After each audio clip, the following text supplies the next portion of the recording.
Hello guys, mga ikan, mga best friend, mga bossing.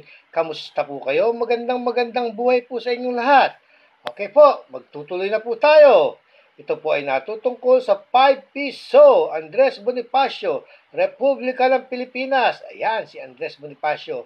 Meron po ako nakitang meron po ako nakitang presyo niya sa eBay, doon po sa malaking tindahan ng coins sa Amerika.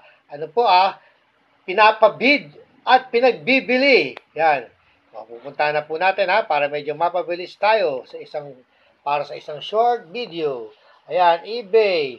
Ayan ang kanyang coins, no. Andres Bonifacio 2019, yan. Ayan, 5 peso nonagonal, yan. 5 peso nonagonal coin, yan. PHP 350, free local pickup, 0 bids. Yan, pinapabids niya, wala pang nagbibid. Pag may bumid yan, mabibili niya na yan. Ito, pero sa 400 pesos, free local pickup, buy it now, bibigay niya na. Kung sa buy it now bigay niya na. Kung saan, bebenta niya na ng 400. Bali mo lumalabas, sa 400 niya, sa presyo 400, binibenta niya na.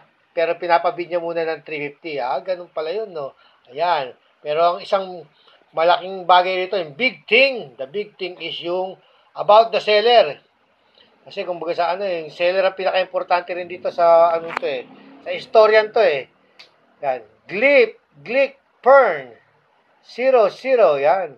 Member since 2020. Location, Philippines. Ibig sabihin, nadaragdagan na naman ng mga Pilipinong nagsiseller doon sa malaki tindahan ng coins sa Amerika. Salamat naman, dumarami na ang mga nagsiseller sa eBay. Okay po, sana po nakapagbigay ako ng konting impormasyon, konting aliw para sa pangungulekta ng coins. Ang mahalaga, alam natin kung magkano ang presyo, value ng mga coins na ating hawak. Hanggang sa muli, lagi po nating tatandaan, ang mga barya ay bahagi ng kasaysayan at tayo po ay bahagi ng kasaysayan ng Pilipinas. Bye for now. Don't forget to subscribe.